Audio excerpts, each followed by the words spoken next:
Hey everybody, we're jumping back into Three Kingdoms, The Last Warlord here today. Look at some of the updates that the game has given us throughout the past couple months. Most importantly, today we have the 184 AD scenario, infamously known for the Yellow Turban Rebellion. You have He Jin of the Han Empire, you have Zheng Jiao and the Yellow Turbans, the Farmer Rebellion there. You have some people such as Dong Zhuo, Sun Jian, I believe, I think, I'm not gonna say it if I'm gonna be completely wrong, but we have some new layouts here. I think every couple updates, they always do this, as like a new layout here. So of course we still have the new officers as before that we spoke about. I think that's really cool, being able to make your own character. I don't get too much use out of it, but I do think it's a cool little thing. You can even give them a custom face. I know they've added extra stuff here for that. They have the achievements still you can go through. I don't think they've added any new achievements, but there are a ton of them. I don't think... Okay, yeah, they are actually linked to Steam. I was making sure there. Music, the tutorial, which is not available at the moment, but the game is actually pretty easy to jump into. There's a contact there. There's the announcements. There's some game settings here. I don't remember if all these were here for the languages and stuff, but that's pretty cool. I don't know all the languages here. I imagine it's probably like Mandarin Chinese and stuff, but let's hit into new and see what we got. So the game is just adding more and more scenarios. I am going to be really excited when we see custom scenarios come through, hopefully with workshop support, and have it integrated where it would just automatically translate to whatever the localized language you want it to be translated to. So let's look here at the Yellow Turbans, the Three Sworn Brothers. The game focuses very heavily on Liu Bei. He gets a lot of love here in this game. So in the first year of Zhongping, Zheng Jiao, the leader of the Taiping religion, gathered the masses to rise up. The world responded to attack the county and burn the government, which shook the capital. Each district protected itself. The news of imperial edict spreaded to Chojun of Hebei, where the three heroes got acquainted from this and became sworn in Peach Garden. So translation's a little spotty there. This is made by Chinese developers, and it's more historically accurate, not as much of a play off of the romanticized version of it. So we can see here we have the huge amassing army of Zheng Jiao. You have He Jin, and you have, where is it, Dong Zhuo and Han Su, which I couldn't remember if it was Ma Chao's father or whoever was up here. Maybe they were like co-acting leaders of that area. I can't remember too well. Tang Mao, you have Liu Kang, Guang Zhanzan, and Liu Yan. Of course, you guys know that this area over here makes you wonder if like they'll actually start popping up. I don't know how all that's done, if it'll just be these guys here, if people will branch off and start moving throughout, or new people will start showing up down here. Either way, let's go in here and let's play as He Jin. Of course, you can add new officers. You have the difficulties. You have the fictitious children, people that may or may not have existed. I think like Lu Bu's daughter is one of them. Change the difficulty of the game. The hell setting, I think, is always the craziest one. The AI just wants to destroy you left and right, but it'd be like that. So yeah, we're gonna hit confirm here, go into it. The game, like I said, it's pretty quick for loading. Also, you can pound through a lot of months at a time.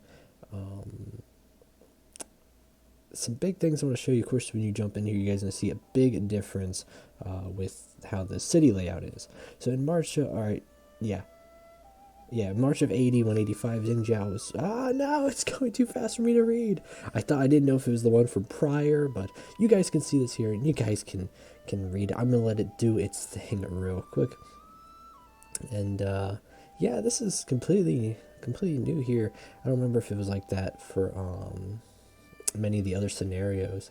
I always like the art style of this game. It's very simplistic, like hand-drawn, calligraphy, all that. And it looks really nice.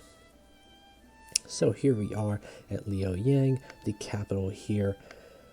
got some events, and this is where it can tell us, hey, go and do some stuff. It'll tell me people that are hurt, and you know, have a little exclamation point, stuff we need to do. We have our reports, so give us updates of stuff when they're done. We have some tasks here, you know, if there's anything we need to get accomplished right off the get-go. Here's the entire map, the layout of the world. You can even visit certain places and check out certain events. Go back to settings, all the settings for the game. I'm going to exit game. No close. I want to go to confirm. I just messed up there.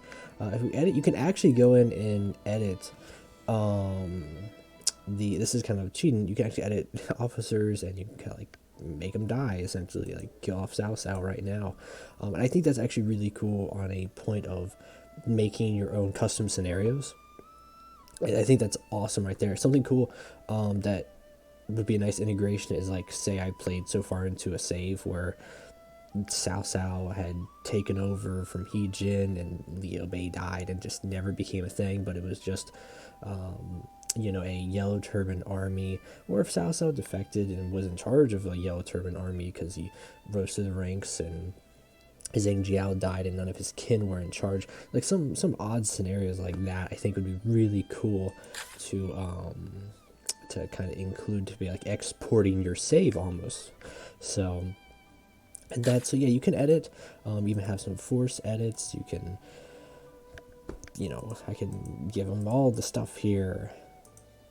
Yeah, we're gonna close that. You can diplomacy. You can make people friendly with each other. You make them enemies with each other. Make an alliance. I think that's probably more, like, a lot cooler, honestly. And there's some like really intricate stuff you can go into with the cities also. If you want to just completely destroy a city or completely make it, a spot of wealth. So we go down here to files. I think there's just the save game files, and so like my old saves I have there, like you can even see Renault. So like when I was, my Dongzhuo save I was doing for a bit, just completely, I couldn't do anything with it anymore. I think this is a game probably I'd have to play either at an extended time of recording or like live streaming and whatnot. We have info. We got, can check out our ranks. So I feel like they added a bunch of more ranks here. So go down here, we got some seals. There's the Imperial seal, or these probably, yeah, these are different ones here. So these are really cool. Legions. Not entirely sure what all these ones are, but pretty cool. Tech. I know the tech tree in this game is really like broken down, really cool. Are these all the items?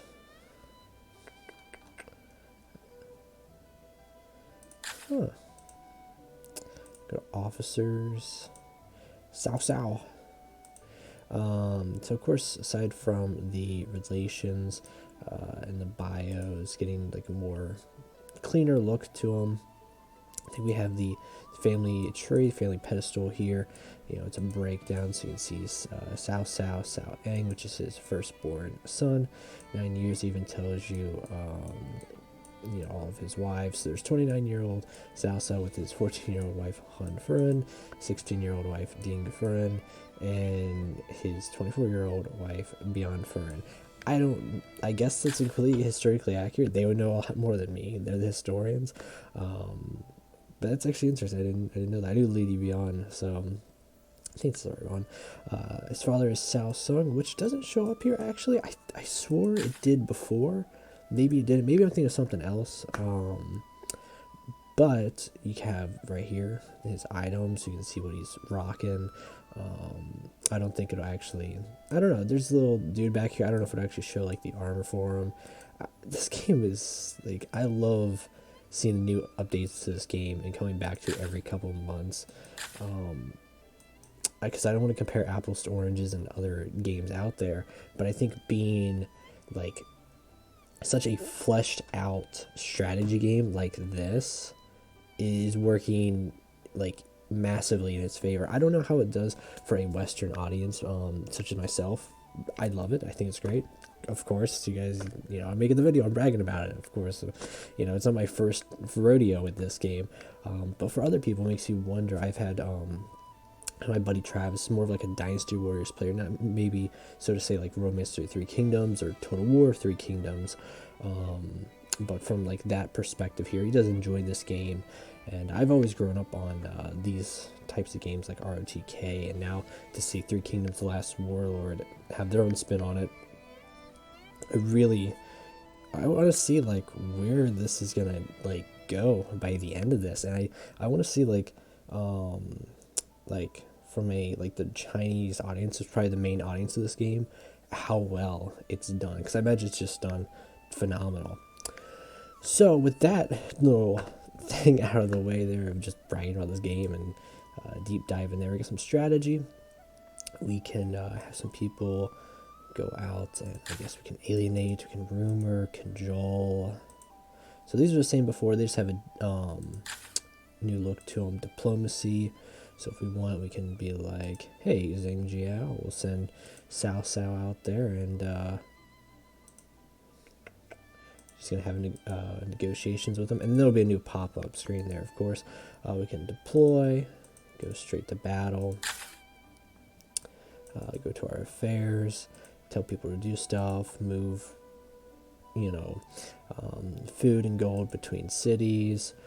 We have the Legion here. I don't know why I keep wanting to say region. I think this will take us outside. Oh no, this closes this area. Of course, we can go to the tavern. You can see where there's stuff in here. We can throw a little banquet with some people. And we don't actually have any. We don't have anything to eat or drink. Can't do it. Go outside, upgrade the city, check out our officers. So He Jin, let's should see relation. Let's see relation, ordinary. If we go to his family tree, it's just He Jin. So, and we all know how that's gonna end.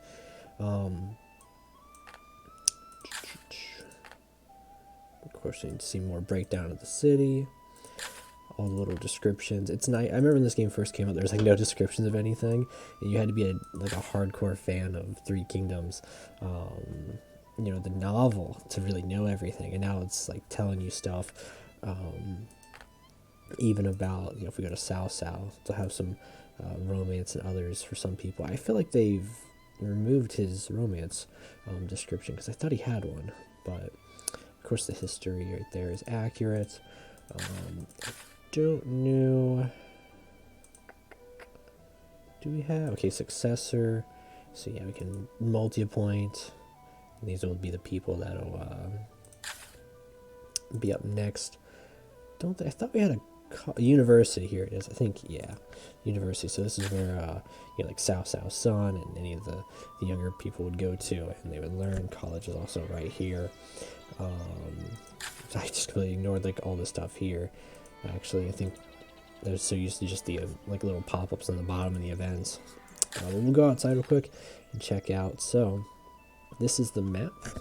It's a beautiful looking map. It gives you, of course, the people who have most notoriety around here. So I'll skip it about a month, and we can actually, I think, yeah, we can change the speed. We can do 3 times the speed. So feels like loading's still about the same, honestly, for the game. So, and it goes 1 month at a time. So, but that's gonna do it all here today on Three Kingdoms: The Last Warlord. It's always fun jumping back, checking out the game. I don't think my next video on this will be me jumping back and checking out the game. I think it'll probably be like a stream or a longer playthrough of a character. I might do He Jin, honestly. I don't know, with this new scenario, or just see what we got and what we can play around with. Other than that, everybody, tell me your thoughts on the game below. If you've played it before, if you're looking into it, it's your first time, and have a great day. Peace out.